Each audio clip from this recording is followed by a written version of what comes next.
I'm Ginger Cruz, I'm running for Congress, and I approve this ad.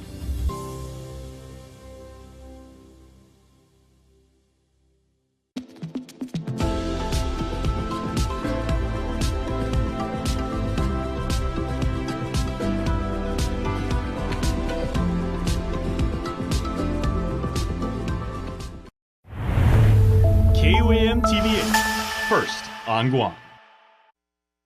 KUAM News headlines are presented by Calvo's Insurance, protecting Micronesia for 85 years. Matson and the Adahi Itano program. Apply at matson.com.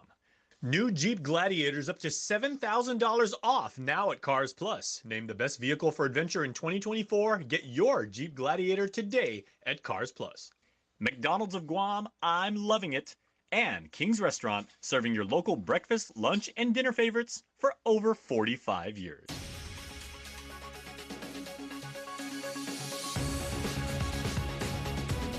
Ahead on KUAM News Primetime, 3 people, including 2 children, are rescued after being swept over the reef in Tumon. Plus, the latest with the hours-long battle to put out the flames that destroyed part of a local business warehouse.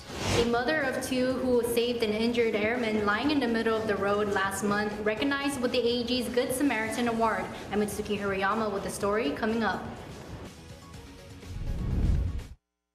Hafide, good evening. Welcome to KUAM News Primetime. I'm Nick Delgado. And I'm Destiny Cruz. Thanks so much for making us a part of your day. 3 people are rushed to local hospitals after being swept out over the reef. The rescue happening as a high surf advisory was in place with large breaking waves reaching up to 10 feet. First responders with the Guam Fire Department responded to Gun Beach in Tumon midday today as a 47-year-old man was pulled from the rough waters and brought to the Hagatnya Marina by boat. Officials say CPR was performed and the man was rushed to Naval Hospital.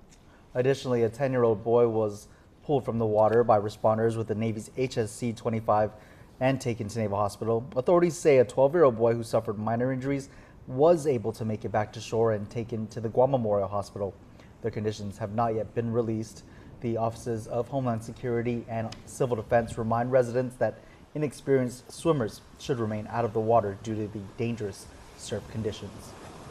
An island equipment company is picking up the pieces after its warehouse in Santa Rita caught fire. The flames kept firefighters busy through the night and into early Tuesday morning. No one was hurt, and the cause is under investigation.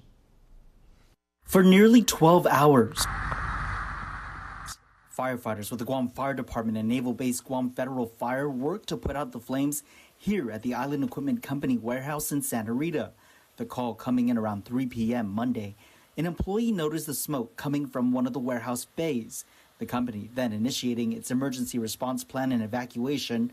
GFD spokesperson Lieutenant Nick Garrido says the thick smoke forced them to ask residents nearby to shelter in place. The area, however, is industrial, so no residents were directly impacted. Firefighters worked to put it out until about 1 a.m. Tuesday before being called back at daylight. Because it's such a large warehouse, though the fire is contained, they're basically just saturating it now with water, which is just finding the little hot spots in there. So the majority of the fire has been contained and extinguished.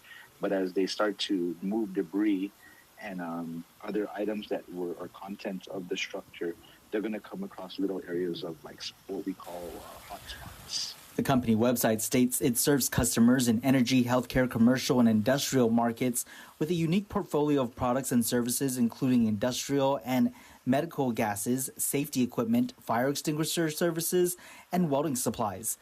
Garrido says no hazardous materials were inside and fortunately no injuries were reported.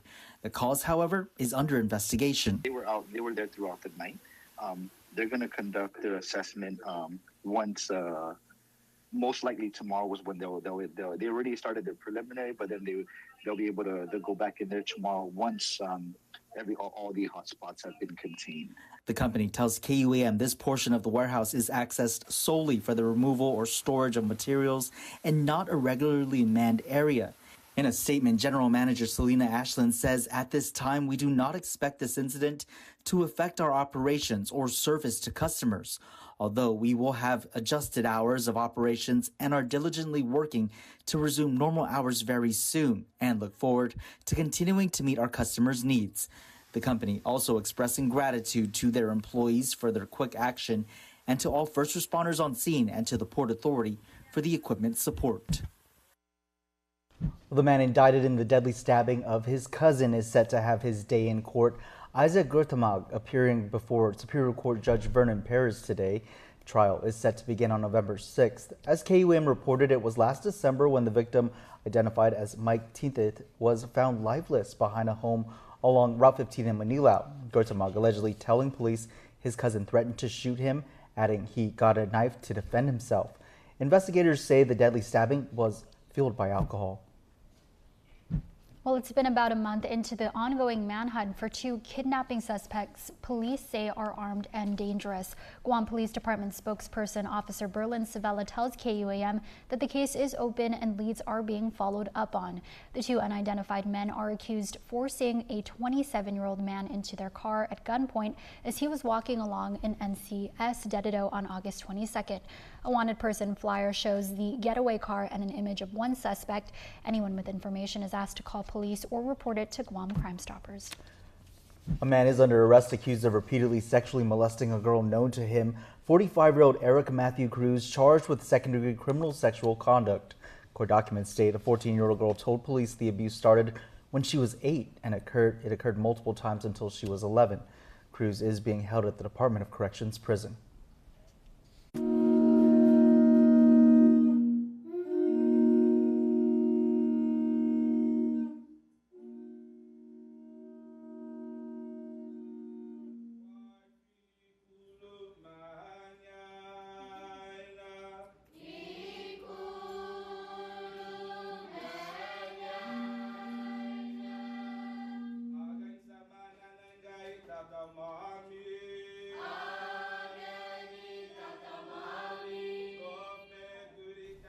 Over the weekend, family and loved ones bid goodbye to Thomas Jr. Cruz, lovingly known as Little TJ. Guma Mahiga, a cultural group TJ was set to join, offering a blessing. It was 2 months ago when the 3-year-old died after being removed from life support on July 7th. He was admitted to the hospital on July 4th for a reported drowning. Medical records indicate a substantial amount of water inside his lungs.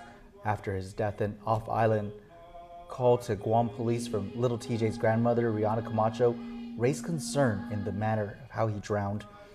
Through an investigation, GPD found that the toddler was badly beaten and forced underwater by his mother's boyfriend, 27-year-old John Charfris. He was arrested on suspicion of murder and aggravated assault, both including special allegations of use of a deadly weapon. 30-year-old Jonari Marie Regis Cruz was arrested of suspicion of child abuse, destroying evidence, and tampering with witness.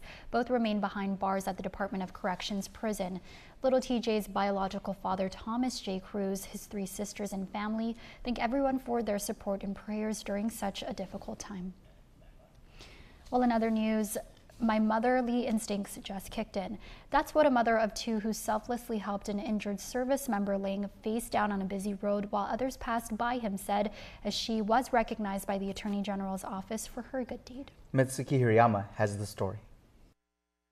I was just doing what, my motherly instinct, I think, just kicked in and had me do at that moment. Deborah Butte was driving to work at Camp Laws in Dedido when she noticed cars trying to avoid something on the busy road. It was still dark in the early morning hours just before 6 a.m. on August 23rd, so she couldn't quite tell what the commotion was. As the car stopped, my assumption was it was maybe an animal and they're just going around it, but then when I came up on it, it was clearly a human being. It was an injured young airman lying face down in the middle of the road after crashing on his motorcycle. The mother of 2 quickly took action. She turned on her hazard lights, blocked off traffic with her car, checked his injuries, flagged down a bystander to call 911, and stayed with him until the ambulance arrived. Her selfless act recognized by the Attorney General's office Tuesday with a Good Samaritan Award, the second one this year. A little overwhelmed right now,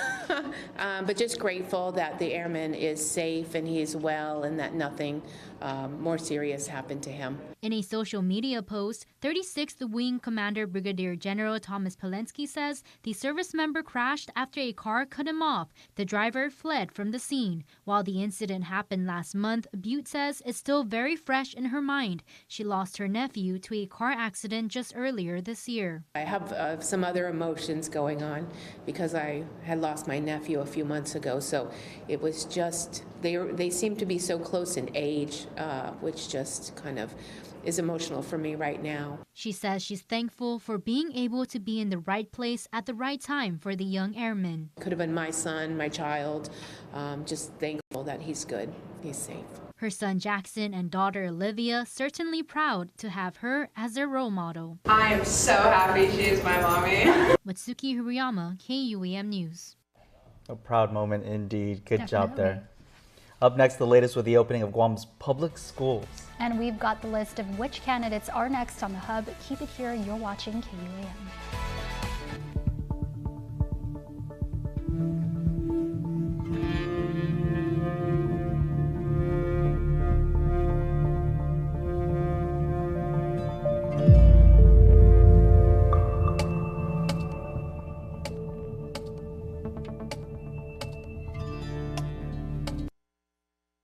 Island Cancer Center has the only state-of-the-art Halcyon Linear Accelerator, providing radiation treatments in the Asia-Pacific region. We are excited to be back up and running after Typhoon Mawar. We have been providing the highest quality patient-centered care for 14 years and will continue to do so. Why? Because we love what we do. Island Cancer Center, our family treating your family. Visit us at islandcancercenter.com or call 671-646-3363. Don't need a work break, keep the smile on your face. The moments you can't replace, and I'll be around. Whoa. You can count on me. You can count on me for life. Wherever life takes you, we're always here for you. Calvo's Insurance. Count on us for life. In times of uncertainty, trust is what leads the way. The Medical City, your trusted partner in health.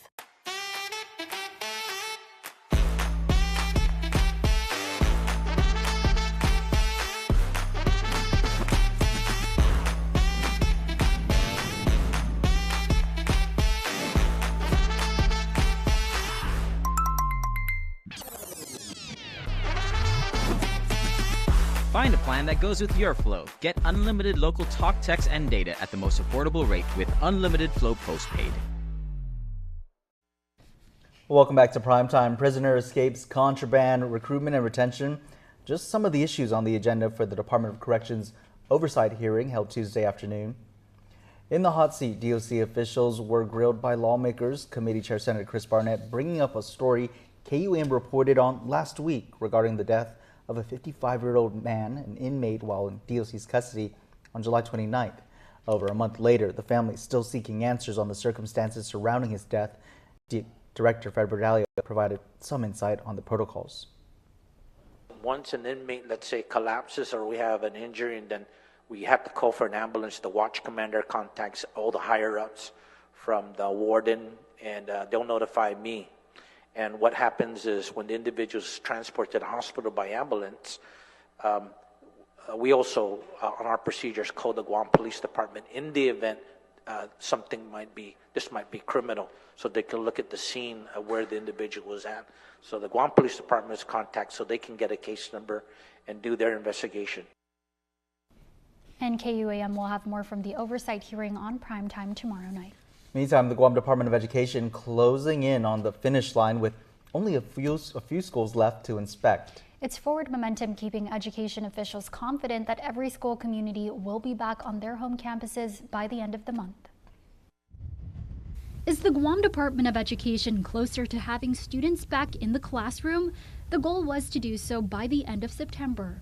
With only 13 days left on the calendar and 4 schools still closed, education officials are seemingly optimistic. Guam Education Board Vice Chair Angel Sabon confirmed on Tuesday that both JQ San Miguel Elementary and Price Elementary have completed public health inspections, though their results have not yet been released. Hopefully, we can all be smiling here, maybe by the end of the today or tomorrow. But when that report comes out and it's a pass, then those two elementary schools will open sometime this week. Probably the earliest would be Thursday or Friday. As KUAM previously reported, the student bodies of JQ San Miguel and Price Elementary Schools are on alternating schedules with CL Taitano Elementary School and MU Lujan Elementary School, respectively.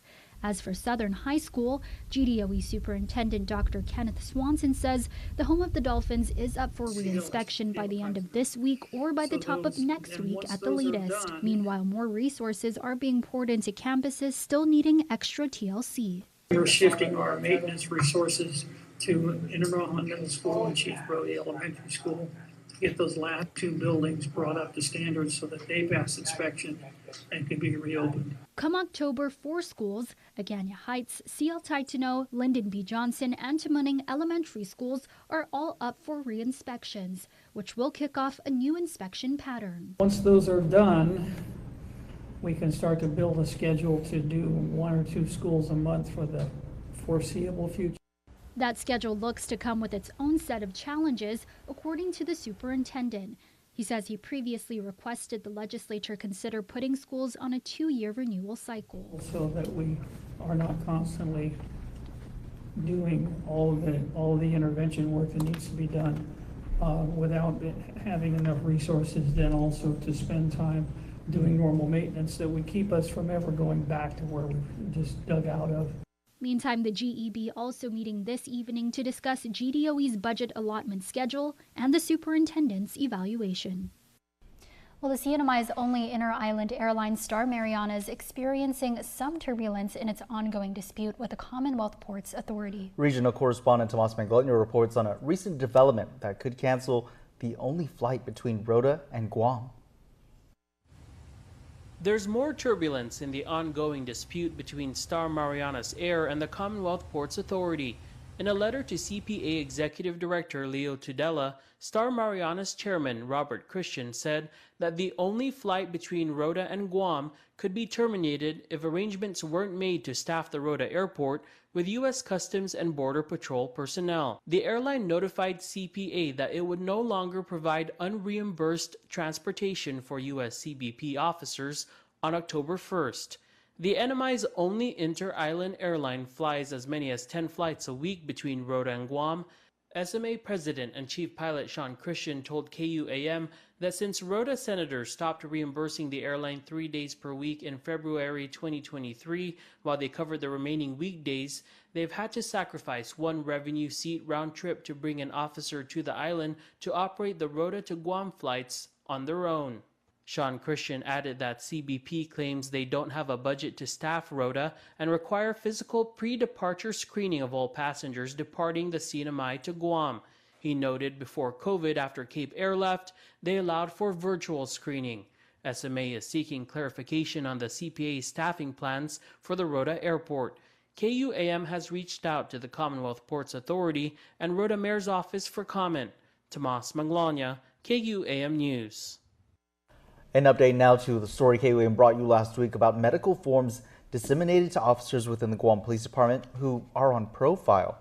KUAM has learned that the 3-page form was not given to all who are on profile, though it remains unclear why it was issued to officers. It can be looked at as the top brass's way of weeding out uncooperative rank and file among the precincts. As we reported, the form delves into the medical records of officers. Chief of Police Stephen Ignacio stating he needs to know what duties that can or cannot be performed. However, command staff would be aware of such limitations as officers are required to provide a doctor's note indicating difficulties so that they are properly placed within the agency. Now, despite certain limitations, they are capable of performing duties associated with their job. What do we need to do with these officers within the parameters of the DOA personnel rules and regulations? Do we need to send them to a special medical evaluation as prescribed under the personnel rules? And do we need to see if there's a need or an opportunity to do what's called a reclassification? So, not that I know that it's ever been done. Despite acknowledging there are officers seeking legal action for possible violations of the Health Insurance Portability and Accountability Act and Americans with Disabilities Act, KUAM has confirmed that the top brass is moving forward with the form, extending the deadline for officers to submit their completed forms by October 4th to GPDHR.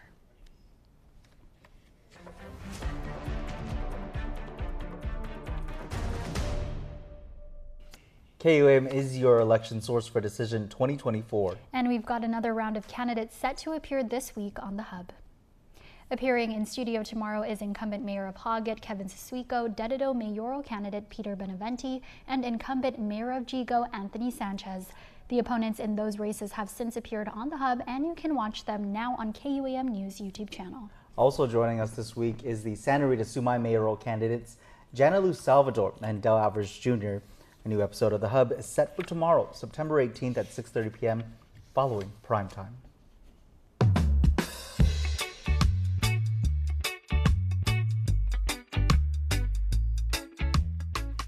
Now for a look at your world at home.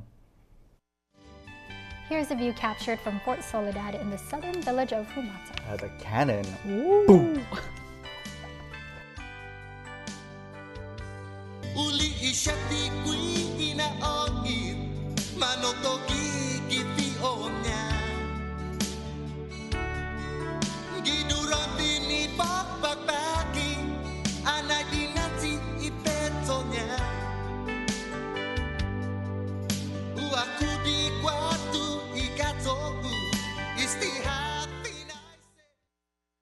Hi, I'm Tom Blas. General Ben Blas, Guam's first Republican delegate to Congress, lived by service integrity and an unwavering commitment to the people.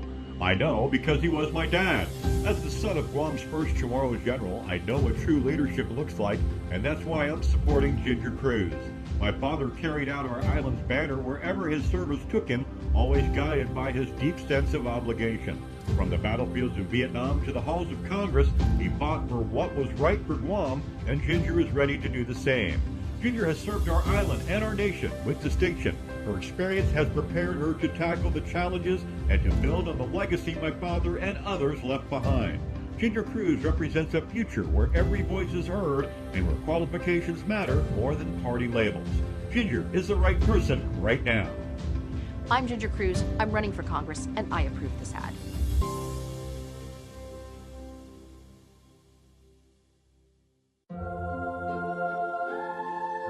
Growing up is realizing that everyone who told you to eat your breakfast when you were little was actually eating this for breakfast. It's your turn to take your place at the breakfast table and savor the taste of culinary independence with freshly toasted bagels at McDonald's. Indulge in the breakfast you've always wanted and start the day off the right way, your way. Ba-da-ba-ba-ba.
Wanting to see Guam's outstanding collegiate student athletes fulfill their promises, realize their potential, and live their dreams, the Guam Football Association announced this year's recipients of its scholarship program, giving these young people the tools they need to succeed. So it's a very special award.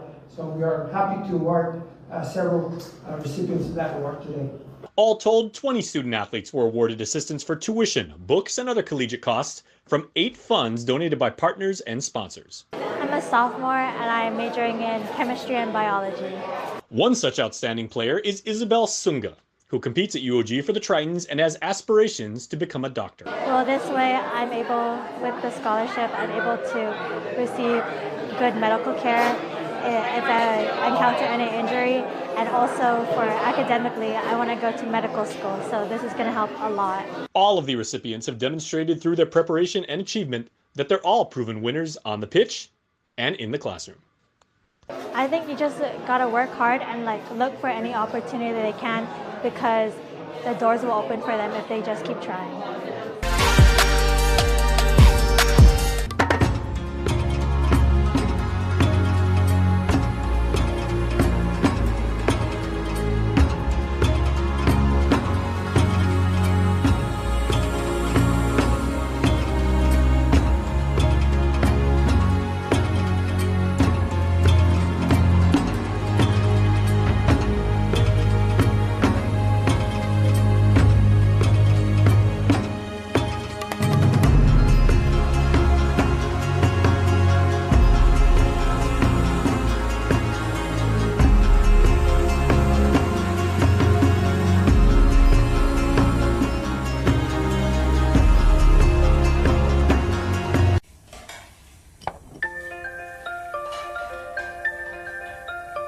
Honey, do you want some milk?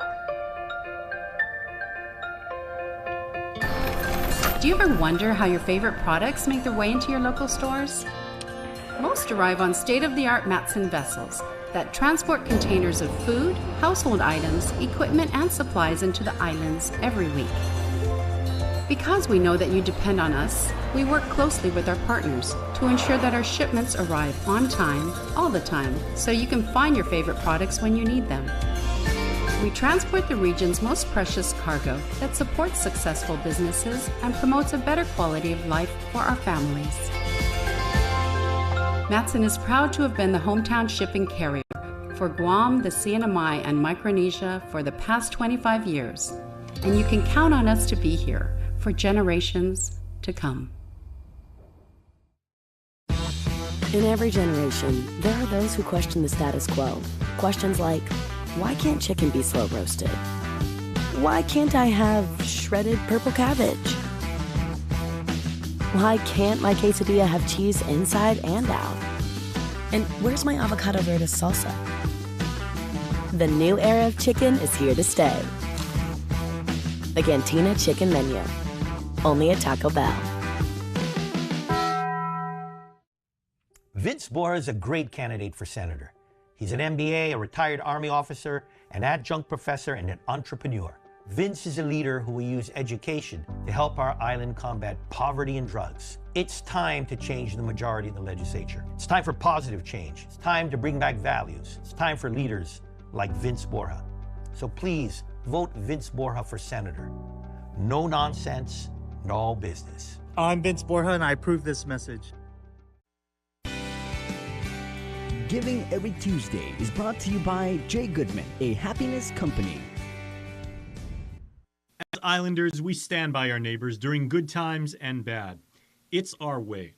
And ensuring we support those who have dealt with losses due to suicide, the community is once again invited to gather as a family, honoring those people no longer with us at the annual Out of the Darkness Candlelight Vigil over in Tamuning this Saturday. For 2 decades, the Rainbows for All Children organization has hosted the solemn event, giving Islanders the opportunity to remember, to grieve, and to share experiences that unfortunately far too many of us have had to endure. Your candles keep the spirit of those we've lost with us always, and the memory tree is a visualized example of how we keep them close and stand by those who have similar experiences. You're welcome to join on September 21st at sunrise with Mass at St. Anthony's, said by the new Archbishop. We hope to see you there. Giving Every Tuesday is brought to you by J. Goodman, a happiness company.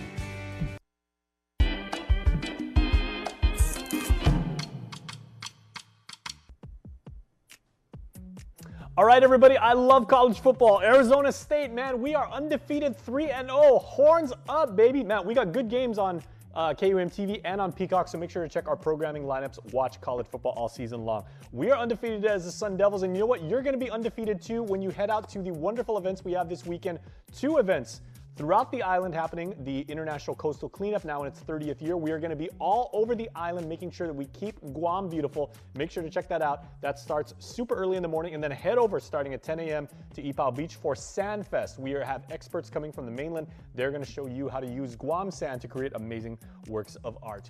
Also happening on the 28th, also at Ipao Beach, is the Guam Nikkei Festival. They are having their wonderful lantern floating ceremony, remembering and honoring those members of our community who have passed on. A very, very solemn, very, very emotional, very, very worthwhile, and a wonderful way to honor our loved ones. Please make sure to check that out. And the Saipan Chamber of Commerce is holding their Emotional Intelligence Forum. This is going to happen on September 24th from 9 a.m. to noon at the Marianas Business Plaza. All right, everybody, lots of good games this weekend, like I said. Go Sun Devils!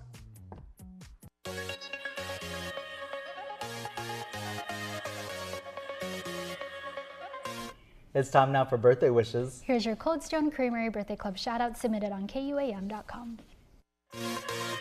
Tuesday, happy birthday love going out to John Philippe Castor. Happy birthday, son. We, your family says, wish all you the happiness and success you deserve.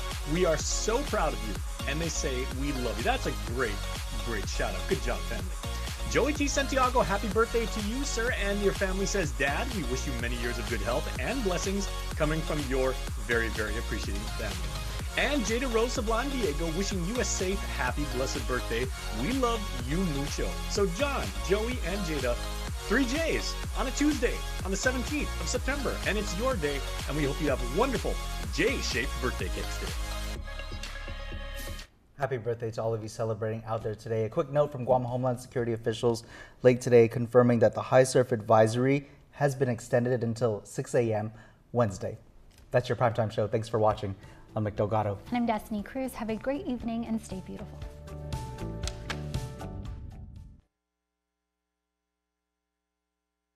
Catch Health, Home, and Lifestyle every Tuesday following KUM News Prime Time. We've got you covered with health and lifestyle news each Tuesday on the stations of KUM and our digital streaming platforms. Health, Home, and Lifestyle is brought to you by The Medical City, your trusted partner in health. House to Home, presented by Remax Diamond Realty. Coming to you on a Tuesday. That's what we do here on House to Home. And we in the Zoom room are filling out the square today because normally it's Liz and Gina and myself. We got our good friend Mike Rudolph from CMG Home Loans. Now, Mike, welcome back to the show. It's always good to see you, my friend. Thank you, Jason. Okay, and the last time we had you on, you were with Norcom Mortgage, but technically CMG has acquired Norcom, and you're basically in the same role with a newer company. Yeah. So what happened was, in about April of this year, CMG purchased all of the retail branches of Norcom, and they were not licensed. CMG was not licensed on Guam, so the acquisition of this branch didn't really take effect until July. But some of the same people came over. There's a lot of great new people at CMG, and it's a lot of the same products, but better service. I've already noticed the rates are better.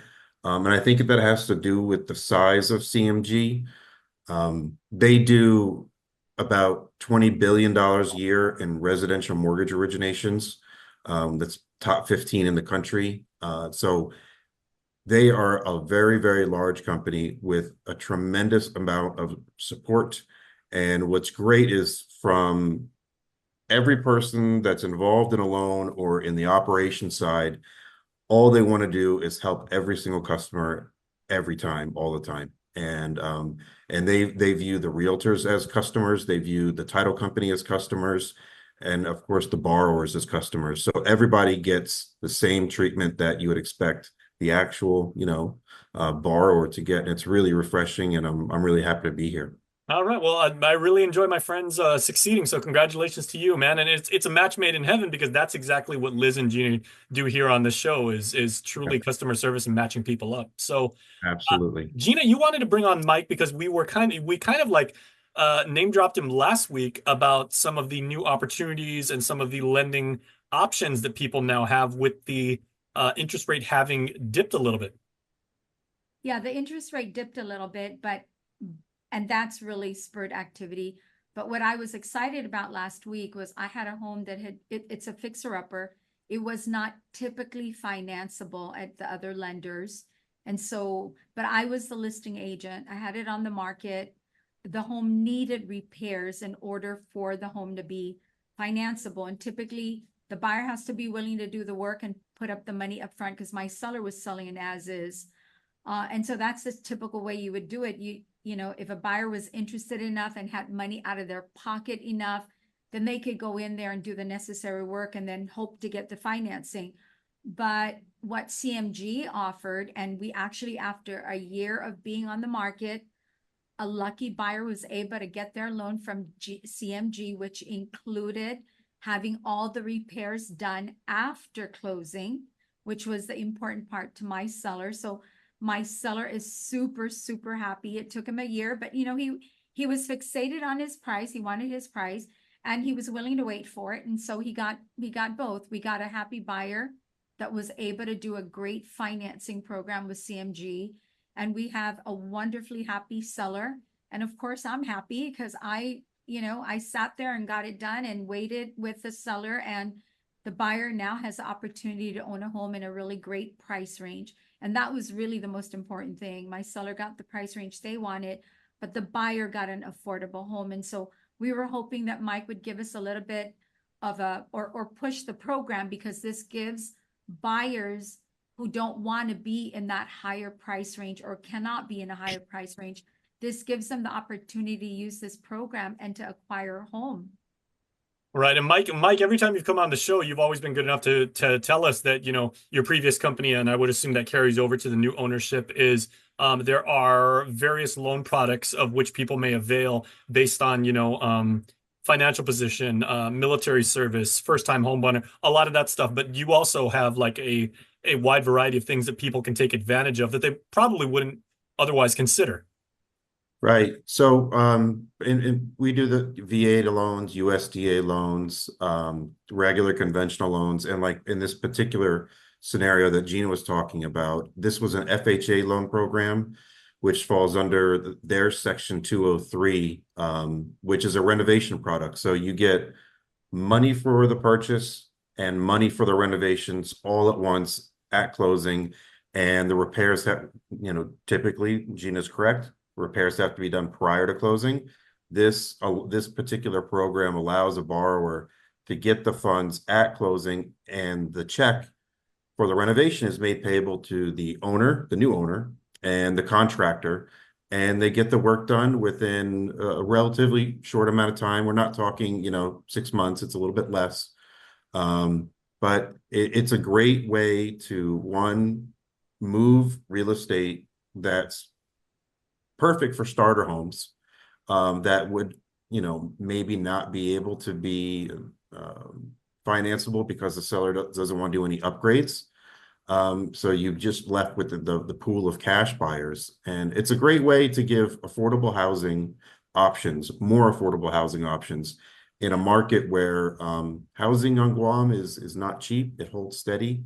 And this is a great way to move some of that, you know, less picked over real estate. Yeah, the fixer-upper homes. Sure. Yeah. Well, Liz, maybe you can provide a definition for that. Is what constitutes a fixer-upper on Guam? And if you have a property, how can you list it as such? I mean, does it have to have substantial damage, or does it have to be of a certain age? And well, some of the homes that you know, that aren't financed, so each home, in order to be financed, has to be habitable, which means you can move in, everything is working, the plumbing, the electrical, and the ones that are not habitable are the ones that normally are not financeable.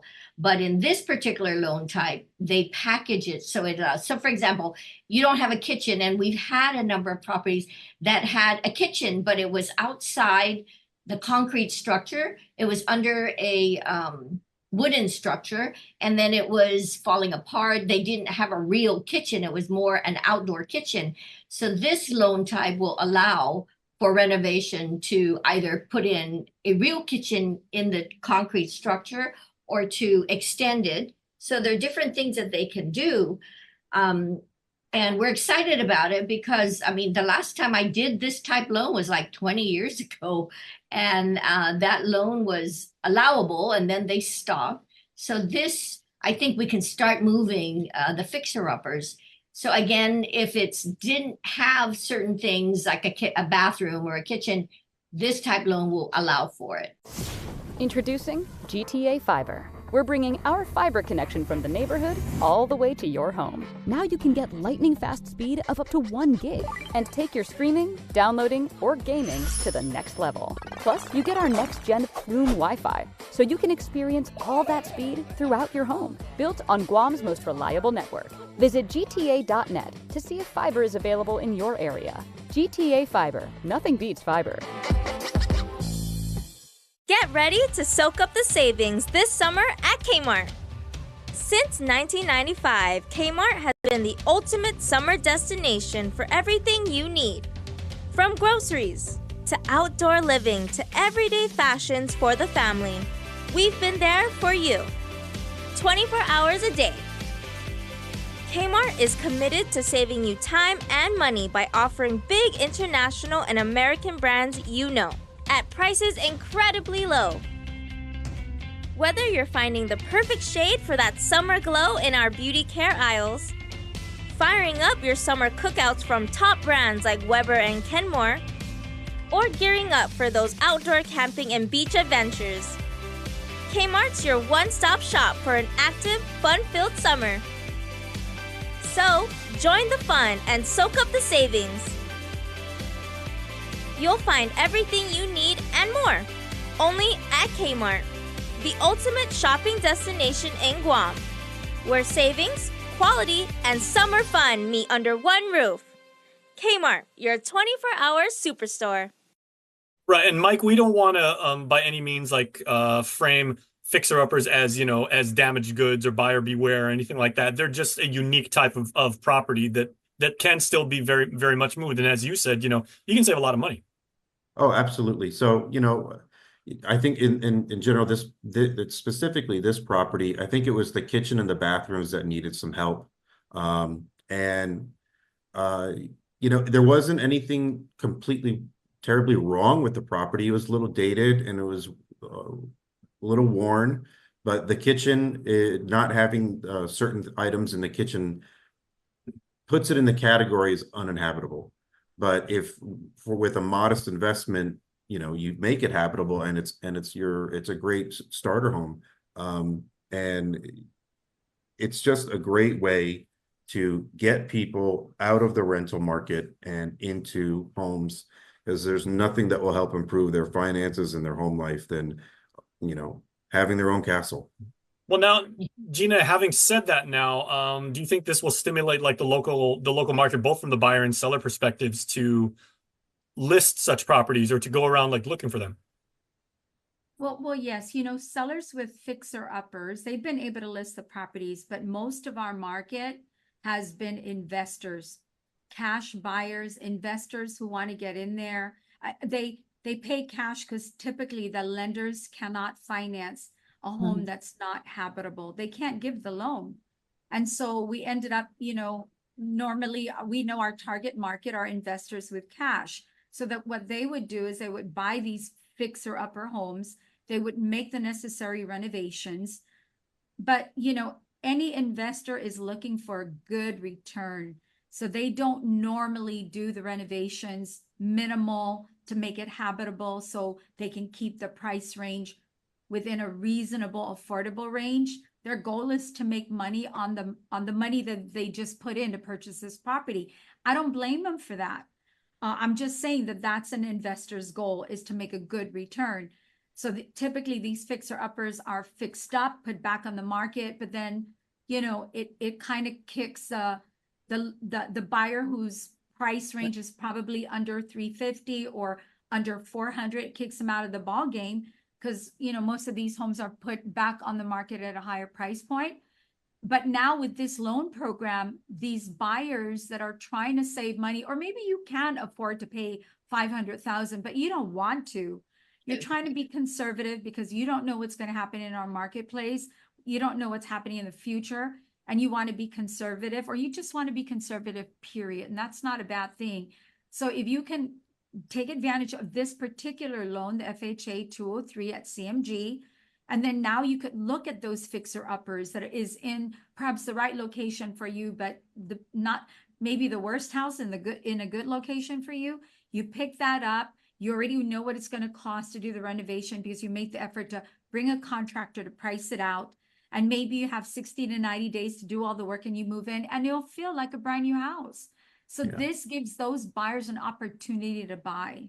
And Mike, you were saying that the timetable, because we always tend to talk on this show about like, like what the turnover over time is in terms of months or weeks. And you said this one was a little shorter than, like the 6-month period. Are these type of transactions a little more narrow than what quote unquote normal transaction would be? Well, the rate at which you do the renovation is a little bit tighter because this is kind of like it's kind of like the diet version of the 203K, and then you've got the supersized version. The actual once CMG took over the loan, I believe this loan came in prior to when it was under the Norcom banner.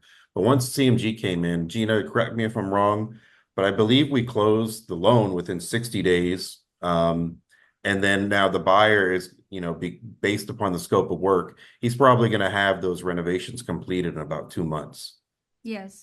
Whereas if you're going to be doing some sort of major renovations, you can go to the larger FHA renovation program, and that you have to get done that within 6 months. But you can go up to 6 months just based upon the scope of the renovations. But this particular one, what needed to be done wasn't wild. It was manageable, and the buyer's going to have, it's going to feel like a brand new car, brand new used car. It's like it's his now. He gets to make it his own. House to Home, presented by Remax Diamond Realty. Guam's auto appearance specialist, Elegant Reflections, has been providing the automotive industry with professional detailing and car care products at its highest quality, from complete detailing, full interior detailing, exterior detailing, headlamp restoration, hand washing, seat and carpet shampoo, engine degreasing, undercarriage cleaning, paint sealant, fabric protection, paint oxidation removal, and so much more. Visit us at our new location. Call 646-5555 for an appointment. Elegant Reflections, Guam's auto appearance specialist, over 20 years of experience.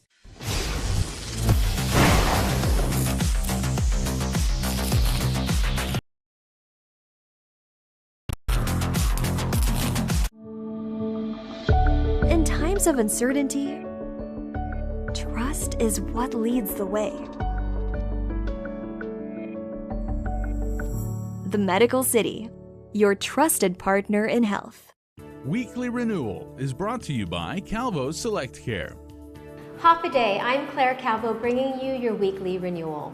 September is Suicide Prevention and Awareness Month, and today I have Jezre Moylan, who is the founder of TUMA, Talk Up Mental Health Awareness. Welcome, Jezre. Half a day, thank you for having me. Thank you for being here. It's always a pleasure to have you, and especially to talk specifically about suicide prevention and awareness. Can you share with our viewers why this is important to you? Yes, so back in 2017, I did lose my brother to suicide. And so I always share this because I think it's really important for people to recognize the name Tuma. It was his nickname, so Uncle Tuma, and it just became the perfect acronym for Talk Up Mental Health Awareness. And so it was through that, me recognizing the coincidence of a nickname that had no relevance at the time it was given to him, and just how it holds so much meaning to the work that I do today, or how passionate I am about advocating for mental health awareness, suicide prevention. So that's where Tuma was born. Surprisingly, maybe not so surprisingly, but there's still a stigma. Even at that time that it happened, there was still a huge stigma on having that conversation. And the things I know today, I had no knowledge of it then. So even trying to talk about it with family, friends, right? Some people didn't really know what to say, or some people in my family just kind of wanted to disregard it. And I made it a mission to no, we need to have these conversations. This is incredibly important. And I just, as a mom, I wanted to make sure I was able to converse all of this with my children. So what I've learned, obviously throughout the years, is that there are a few myths to suicide. And one of the myths is the fact that some people think if you bring up the conversation, you're going to plant a seed in someone's head to give them those thoughts of suicide, but that's a myth. Yeah. It's been confirmed that people who are suicidal or have suicidal ideations, it's already in their mind. Yeah. And most of the time, all they want is someone to converse with. So all your job is to really keep that person safe. So first and foremost, know what's the next step, right? If someone was to tell you that, you know, I want to kill myself, or I am having thoughts of suicide, okay, what are the resources in the community and how can we get this person help? Because your goal and objective is just to keep that person safe, right? And of course, we all know we have the crisis hotline, the 988 number, we have KUAM Behavioral. There are a lot of different organizations that offer community support, right? So our organization does a once a month mental health support group. So that's for anyone. I mean, we have grief counselors, peer counselors, right, to offer any kind of support that someone may need. The rates of death by suicide went from the number 10 to number 2 nationally. Nationally.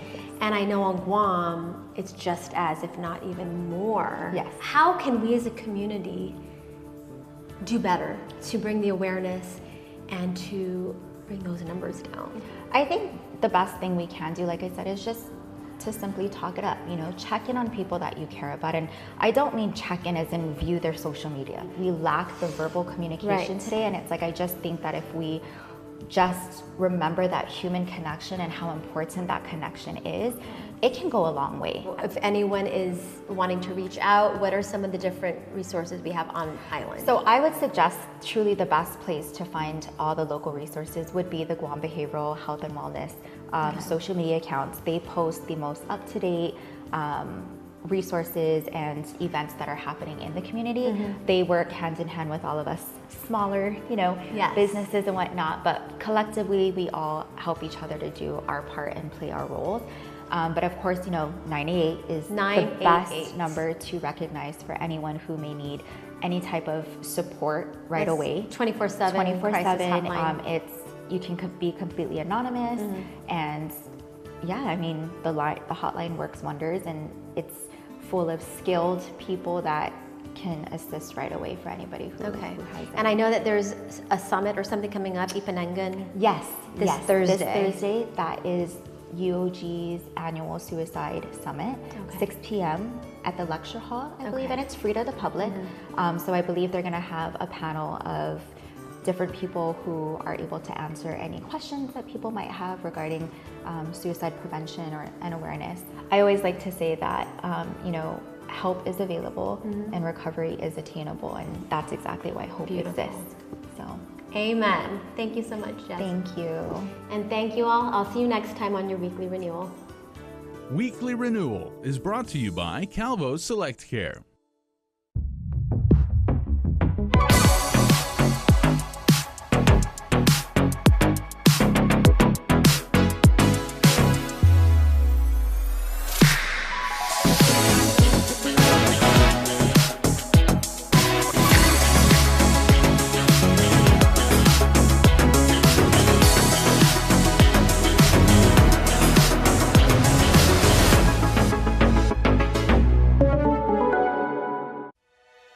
Order Pizza Hut now and get a free large pizza later. That's a free pizza on your next order. So you can pizza now, then pizza again. Free pizza means your next dinner is covered. Your future self will thank you. Get it while it's hot. Only at Pizza Hut. Join us for Guam's premier community fundraising event to support the Guam chapter of the American Red Cross. The Red Ball 2024, Resilient and Ready, returns to the Dusitani Guam Resort on Saturday, September 28th. Enjoy a 5-course dinner, live entertainment, and a silent auction featuring exclusive items. Tickets for this black tie event are $350 per person and are selling fast. Call 671-688-0280 or message us at Instagram at Red Ball Guam for ticket inquiries. Don't miss out on this unforgettable evening. 90 cents of every dollar raised goes directly to the American Red Cross mission-related activities, and we rely solely on the generosity of donors to sustain our mission. The 2024 Red Ball, Resilient and Ready, a benefit for the Guam chapter of the American Red Cross, is brought to you by our diamond sponsors, Mobile Oil Guam and Tan Holdings, and the KUAM Care Force. Our platinum sponsors are the Bank of Guam, ASC Trust, Bank of Hawaii, and our gold sponsors are Mescla, Remax, and DCA, Guam Music, Seville and Tang, GFS Group, Quality Distributors, IP&E and IP&E, E&A Engineers, First Hawaiian Bank, Takagi and Associates, Triple J, Calvo's, Glimpses of Guam, Foremost Foods, Coca-Cola Beverage Company Guam, The Deucet, and Kaufman Engineers. Health Check is brought to you locally by Island Cancer Center. Across the country, rock-steady boxing classes are packed. I come almost every single day, and sometimes I come twice a day. But it's a fitness class nobody hopes to have to join for people living with Parkinson's disease.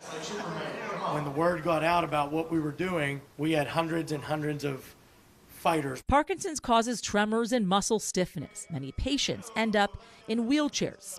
And it's the fastest growing neurological disease in the world. 90,000 Americans will receive a Parkinson's diagnosis this year as the population ages. Nearly 1 million are already living with it. I love to bake. Marilyn Raimondi is one of them. I was told it's a very slow-moving disease, but it's not going to go away. Raimondi grew up in Pittsburgh at a time when factories made half the nation's steel, but belched pollutants into the air. Children close to the factories played in a cloud of smog and coal dust. You'd see the snow, you'd see a layer of dust. And we had no idea what it was. We were just having fun. Those children are now senior citizens, and many have Parkinson's. We never realizing that this might be dangerous to us. This area is a hotspot. According to a study published in Nature, the number of people with Parkinson's is among the highest in the country. In some places, more than quadruple the estimated national average. It's part of what some scientists are calling the Parkinson's Belt, a series of regions in the U.S. with unusually high rates of the disease. Exactly why people get Parkinson's is still a big mystery. One study found that redheads could be more likely to get the disease, while others show smokers less so. And researchers don't know why, but they do think environmental factors play a major role in who gets Parkinson's. Exactly which and how much, still unclear. If Parkinson's disease were just due to chance, you wouldn't expect to see parts of the country or parts of the world have higher rates than other parts. Dr. Ray Dorsey is a professor of neurology at the University of Rochester. He believes chemicals used in manufacturing and agriculture trigger the disease, even if the factories and farms are long gone. Pittsburgh's obviously had high levels of industrial air pollution. It has contaminated with this chemical that's been used for degreasing and dry cleaning called trichloroethylene. Or TCE, a chemical still used today, though the EPA has proposed a rule to ban it. Both scientifically and clinically. Here in Pittsburgh, Dr. Tim Greenemeyer has undertaken groundbreaking research into the environmental factors that are thought to contribute to Parkinson's. So what everybody's working on, including my lab, is trying to find out what's causing the underlying disease. Dr. Greenemeyer has intimate knowledge of Parkinson's symptoms. He was diagnosed with it in 2021. Early in his career, he was researching a naturally occurring chemical used in pesticides called rotenone. I was probably a little careless and exposed myself to rotenone in particularly bad ways. And my guess is that my laboratory work with making a model of Parkinson's disease led to my getting Parkinson's disease. There is still much research to do, but his work helped lead to the discovery of another Parkinson's belt. In California's Central Valley, dubbed by some scientists and environmentalists as Parkinson's Alley. Here, widely used pesticides are strongly linked to Parkinson's. There's clear-cut epidemiology showing the exact use of pesticides in terms of how many pounds per acre, which specific areas got treated with what pesticides, and what the incidence of Parkinson's disease is that correlates with that. Scientists think genetics account for about 1/4 to 1/3 of the reason people get Parkinson's. That means 70% is unexplained and presumably environmental. The hope that learning